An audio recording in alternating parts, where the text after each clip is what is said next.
Okay, hi there and welcome back. First of all, just want to apologise for the delay in getting these next set of movies up. The last few weeks have been really busy. I've been juggling quite a few projects with work and such like, so sorry about the delay and thanks for your patience in waiting to get these up. Okay, so this video we're going to talk about the controls and operation of the Bronica SQ-Ai medium format camera. Now, as we talked about in the previous movie, the camera itself is completely manual. There's no automation here whatsoever, and also no built-in light meter. So I'm just going to work my way around the camera, and we can just take a look at each of the controls in turn. So let's start off with the basics, focusing and exposure. Focusing on this camera is achieved in much the same way as you would expect with if you're used to using a manual focus camera. We have a helical focusing dial here on the barrel, and moving that obviously moves the focus backwards and forwards. You can see that there's distance markers here in feet and meters on the lens barrel. We've got a set of depth of field indicators here which will give us an idea of the sort of depth of field we're going to get for any given aperture. And if we look inside here, you can probably just see it, but in the centre of the focusing screen here, we have a split prism rangefinder. So there's a little circle with a line through the middle, and as you move the focusing, you'll notice the two halves of the image move from side to side. What you want to do is, once you line the two halves of the image up, that's your image in focus. Around that is a ring of microprisms. They will scramble the image, and once the image is in focus again, you'll see the image becomes unscrambled. So it's just an aid there to help you, and particularly in low light. Obviously you can look anywhere else in the focusing screen and focus by eye. Also, to assist you for fine focusing, if you can have a look, there's a little catch here on the inside of the waist level finder. If we press that, a magnifier will pop up. Actually, if you look inside there, you can just see that split prism inside. When we're using this, we put our eye right down against the glass and look inside, and we get a magnified image, which is good for checking fine focus. This on the top here actually can be taken out, and obviously if you wear glasses, you can actually get different strengths of magnifier to compensate for the diopter strength of your glasses. To fold that away, we just fold it back in and it clips back into place. And folding down the waist level finder, we want to just pinch the sides in here. You'll see as we pinch them in, it starts to fold in, and we can just fold it back down. Okay, so the next control then, aperture. On this camera, aperture is controlled through this ring on the front of the lens. As you can see, we just move it backwards and forwards. And this camera actually has half stop, so there's a quick stop halfway between each aperture, which is quite nice. So you can actually set exposure in half stops if you want to, which is just a nice touch. On the side of the lens here, we have a depth of field preview or stop down switch. So when let's just open this up again and set this to a smaller aperture. When we press this, you'll see how the viewfinder goes dark, darkens down there. That's because when we push this down, the aperture blades are stopping down, and we're actually getting a preview of the amount of depth of field that we're going to get in the image. So that's quite handy if you want to check that something's in focus. Obviously when you're focusing, you're using the full aperture, so it's as bright as possible, and you're seeing the shallow depth of field that normally gives you, so you can stop down and check that aperture as well. Okay, next control then is shutter speed, and on this camera shutter speed is altered with this dial here on the side of the camera body.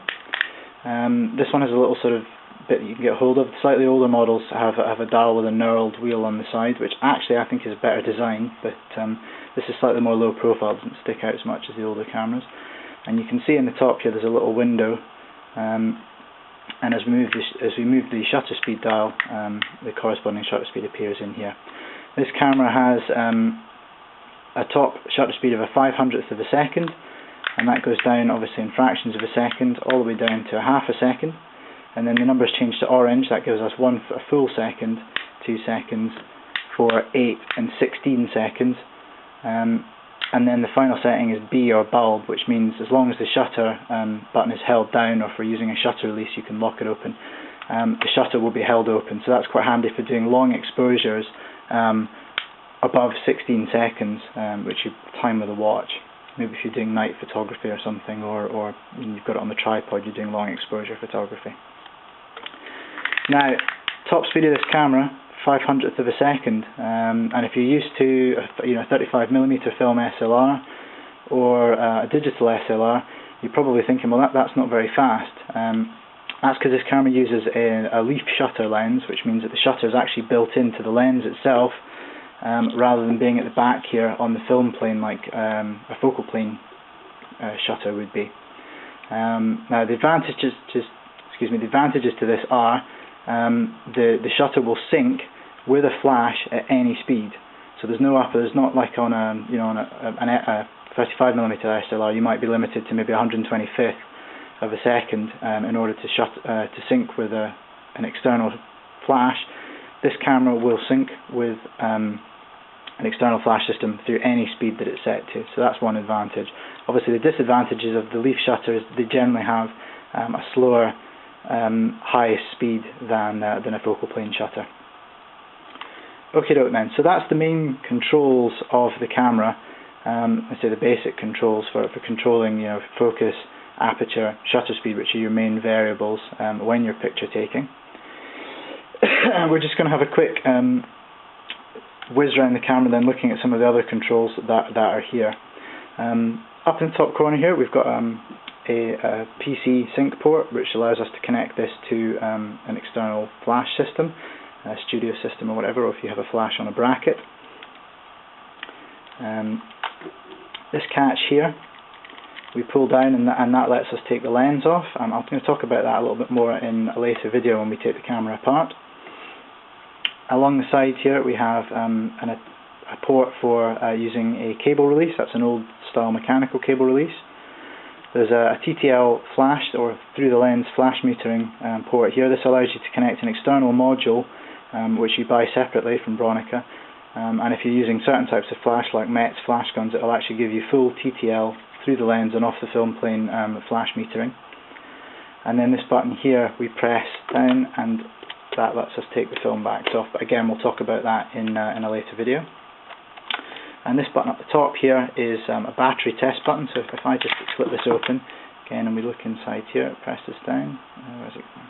Oh yeah, there we go. You can see this little red LED that lights up when I press that. That's just a little confidence check.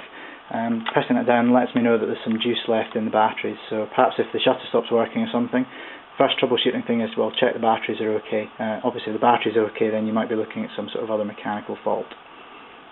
Right, turning the camera over then.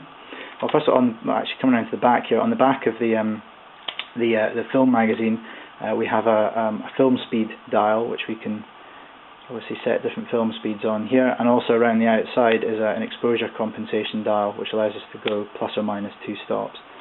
The only time you really, I would always set this when you put film in, set it to the ISO, because it's a good reminder of what ISO film you have in the camera.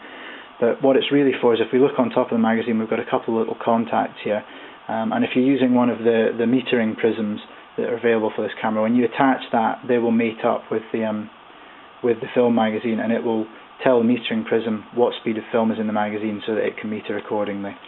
Obviously with just this prism, the waste level finder on the top here, which has no meter in it, this is more really just to remind you of the film speed that's in there. Okay, coming round to the right hand side of the camera now. At the back here we have a winding crank for the film magazine. Again, I'll talk about that in the film where we go through the film loading process. This large crank on the side here is the main winding crank, so this winds on the film and also cocks the mirror as well once you've taken a picture. So you can see there's actually no film in this back, so everything is this will just keep turning right now. But you can see the two are linked through gearing here. And this has a handle which we can fold out to give us a better grip of it, or if we want to fold that down, we can actually we can rotate this in small steps on the side if we need to as well. Up the top here we have what's called the double exposure lever, and this basically, when we push this down, you see a little red dot lets us know it's engaged. This disconnects the gearing from the body to the magazine, which means now if we turn this around, you'll see that the crank on the back of the film magazine doesn't turn. Now this is handy as well. Also, it lets us test the camera when there's no film in it.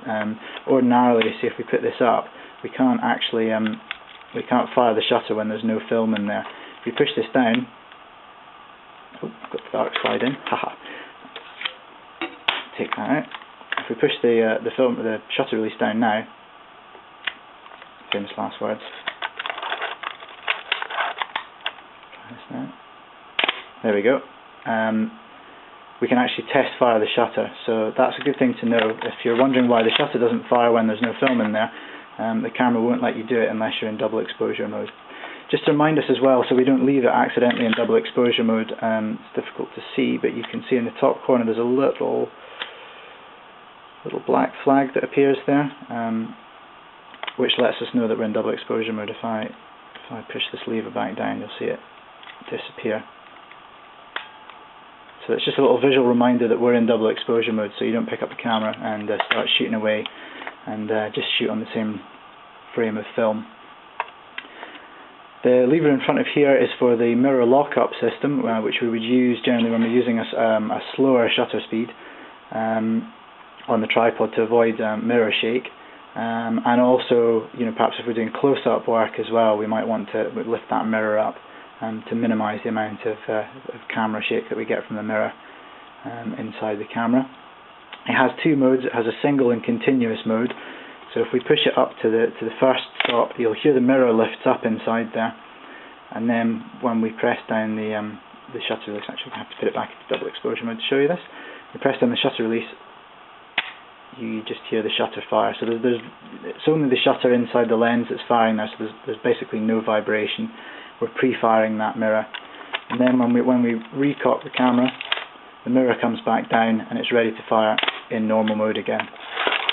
The second mode is what's called continuous mode. So if we push it up one stop, we'll hear the mirror fire, and then if we press it on another click, what will happen now is if we take a picture, we wind it on, at the end of the winding cycle the mirror will lift again, and we're ready to take a picture in mirror up mode straight away again. Okay, and that will keep doing that every time until you put the lever back to single, which you should do on your last frame, and when you fire that last frame in mirror up mode, when we wind it back on, the camera returns to normal operation. Okay. This catch here we pull down lets us change the viewfinders, and again I'm going to talk about that in the next movie when we talk about taking the camera apart. And finally on the front here, kind of difficult to see in this light, but we have the shutter release switch here, which pressing down obviously fires the camera. And it has, around the outside, it has a little locking ring, so if we turn this around so that the orange dot points to L, it actually physically locks the switch. So if we're carrying the camera with no dark slide in, perhaps we're only going to use the one back in a camera bag, we can lock the shutter release. It just stops us from accidentally taking pictures of the inside of our camera bag and wasting valuable film. Okay, so that's the basic controls all the way around the camera. Oh yeah, one final thing. On the bottom, obviously we've got a standard, I think 1/4 inch tripod socket. There's a couple of connectors here if you want to put an external motor drive onto it, which has its own battery pack in it. This will connect to the camera here. And also, see, you've got this little flap here. If we pull this open, that's where the batteries are inside. So it takes 4 LR44 1.5 volt button cell batteries. To be honest, a set of those batteries will last you a couple of years if you're using the camera normally, probably. I think I've only changed the batteries once on this camera since I've had it, and that's probably 3 or 4 years. Okay, so that's all the controls. The next video we're going to talk about how to take the camera apart down to its constituent parts. That's great. See you in the next one. Bye.